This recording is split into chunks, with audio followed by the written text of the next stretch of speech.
ವಿಪರೀತವಾದ ಗೊಂದಲದಲ್ಲಿ ನಾವಿರೋದಕ್ಕೆ ಕಾರಣ ಏನು? ಕೆಲವೊಂದು ಟೈಮು ನಮಗೆ ಅನಿಸ್ತಾ ಇರುತ್ತೆ, ನಾನು ಜಾಬ್ ಮಾಡಿದರೆ ಚೆನ್ನಾಗಿರುತ್ತೆ. ಇನ್ನೊಂದು ಟೈಮ್ ಅನಿಸುತ್ತೆ ನಮಗೆ, ಜಾಬ್ ಬಿಟ್ಟರೆ ನನ್ನ ಲೈಫ್ ಚೆನ್ನಾಗಿರುತ್ತೆ. ಅಂದರೆ ನಿಮ್ಮದು ಒಂದು ಭಾಗ, ನಿಮ್ಮ ಒಂದು ಮೈಂಡ್ ಇದೆ ಅಂತ ಅಂದಾಗ, ಒಂದು ಭಾಗ ಮೈಂಡು ಹೇಳ್ತಾ ಇರುತ್ತೆ, ಜಾಬ್ ಮಾಡು, ಅದರಿಂದ ನಿನಗೆ ಒಳ್ಳೆ ಸ್ಯಾಲ್ರಿ ಬರುತ್ತೆ, ಮಂತ್ಲಿ ನಿನಗೆ ಪ್ರಾಬ್ಲಮ್ ಇರೋದಿಲ್ಲ ಅಂತ ಹೇಳುತ್ತೆ. ಆದರೆ ಇನ್ನೊಂದು ಭಾಗ ನಿಮ್ಮ ಮೈಂಡು, ಇಲ್ಲ, ನೀನು ನಿನ್ನ ಲೈಫಲ್ಲಿ ಏನಾದರೂ ಅಚೀವ್ ಮಾಡಬೇಕು, ನಿಂದೇ ಆಗಿರ್ತಕ್ಕಂಥದ್ದನ್ನು ನೀನು ಸಾಧಿಸಬೇಕು, ಇನ್ನೂ ಹೆಚ್ಚು ಹಣನ ಗಳಿಸ್ಬೇಕು ಅಂತ ಹೇಳಿದ್ರೆ ಬಿಸ್ನೆಸ್ ಮಾಡು ಅಂತ ಅಂತ ಇರುತ್ತೆ. ಆವಾಗ ಗೊಂದಲದಲ್ಲಿ ನಮ್ಮ ಮನಸ್ಸು ಇರುತ್ತೆ. ಇದೊಂದೇ ವಿಚಾರ ಅಲ್ಲ, ಇವಾಗ ನಾನು ಲವ್ ಮ್ಯಾರೇಜ್ ಆಗಲಾ ಅಥವಾ ಅರೇಂಜ್ ಮ್ಯಾರೇಜ್ ಆಗಲಾ, ನಾನು ವಿದೇಶಕ್ಕೆ ಹೋಗ್ಲಾ ಓದೋದಕ್ಕೆ ಅಥವಾ ಇಲ್ಲೇ ಇರಲ್ಲ, ಅಥವಾ ಡಿವೋರ್ಸಸ್ ಅಂತ ಬಂದಾಗ ವಿಪರೀತ ಜನಕ್ಕೆ ಒಂದು ಒಳ್ಳೆ ಡಿಸಿಷನ್ ತಗೊಳ್ಳೋದಕ್ಕೆ ಆಗೋದೇ ಇಲ್ಲ. ಇಲ್ಲಿ ಮಕ್ಕಳು ಫೇಲ್ಯೂರ್ ಆಗ್ತಾರೆ, ಹಾಗೆ ಪೇರೆಂಟ್ಸು ಕೂಡ ಆ ಒಂದು ರಾಂಗ್ ಡಿಸಿಷನ್ ತಗೊಳ್ಳೋದಕ್ಕೆ ಸಾಧ್ಯ ಇರುತ್ತೆ. ಅಲ್ಲಿ ಏನಾಗ್ತಾ ಇದೆ ಅಂತ ಹೇಳಿದ್ರೆ, ನಿಮ್ಮ ಮೈಂಡು ಎರಡು ಭಾಗವಾಗಿದೆ. ಅಂದರೆ one part of your mind is saying do this and other part of your mind is saying do something else. ಅಂದರೆ ನಿಮ್ಮ ಒಂದು ಮನಸ್ಸು, ಇಲ್ಲಿ ಬ್ರೇನ್ ಅಂತ ಕರಿಬೋದು ನಾವು, ಆ ಒಂದು ಬ್ರೇನು ಎರಡು ಭಾಗ ಆಗಿದೆ. ಈ ಎರಡೂ ಭಾಗಗಳು ನಿಮ್ಗೆ ಏನೋ ಒಂದು ಪಾಸಿಟಿವ್ ಆಗಿರ್ತಕ್ಕಂಥ ಒಂದು ಇಂಟೆನ್ಷನ್ ಇಟ್ಕೊಂಡ್ಬಿಟ್ಟೆ ನಿಮಗೆ ಆ ಮಾತನ್ನ ಹೇಳ್ತಾ ಇದೆ ಅನ್ನೋದನ್ನ ನೀವು ಇಲ್ಲಿ ಚೆನ್ನಾಗಿ ಅರ್ಥ ಮಾಡ್ಕೋಬೇಕು. ಜಾಬ್ ಮಾಡು ಅನ್ನೋ ಉದ್ದೇಶ ಏನು? ಒಂದು ಮೈಂಡ್ ಹೇಳ್ತಾ ಇದೆ, ಜಾಬ್ ಮಾಡು, ನಿಮಗೆ ಮಂತ್ಲಿ ಸ್ಯಾಲ್ರಿ ಬರುತ್ತೆ, ಹಾಗೆ ನಿಮಗೆ ತೊಂದರೆಗಳಿರೋದಿಲ್ಲ, ಸೊ ತಲೆ ಕೆಡಿಸ್ಕೋತೀಯ, ಬಿಸ್ನೆಸ್ ಆದ್ರೆ ರಿಸ್ಕು ಅನ್ನೋದನ್ನ ತೋರಿಸ್ತಾ ಹೋಗುತ್ತೆ. ಅದಕ್ಕೊಂದು ಪಾಸಿಟಿವ್ ಇಂಟೆನ್ಷನ್ ಇದೆ.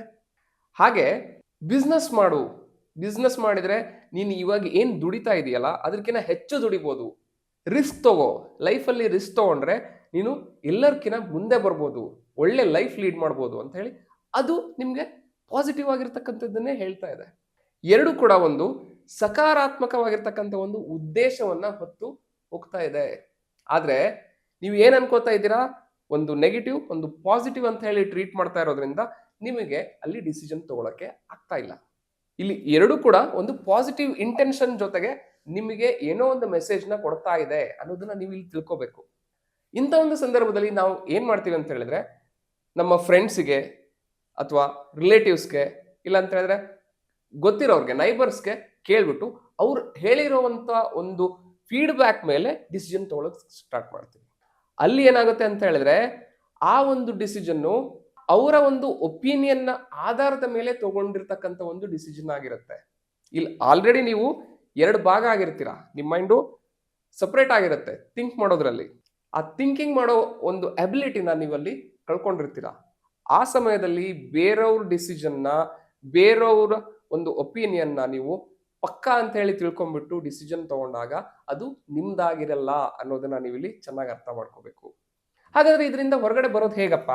ಎರಡು ಪಾರ್ಟ್ ಆಗ್ಬಿಟ್ಟಿದ್ದೀನಿ ನಾನು ಇವಾಗ.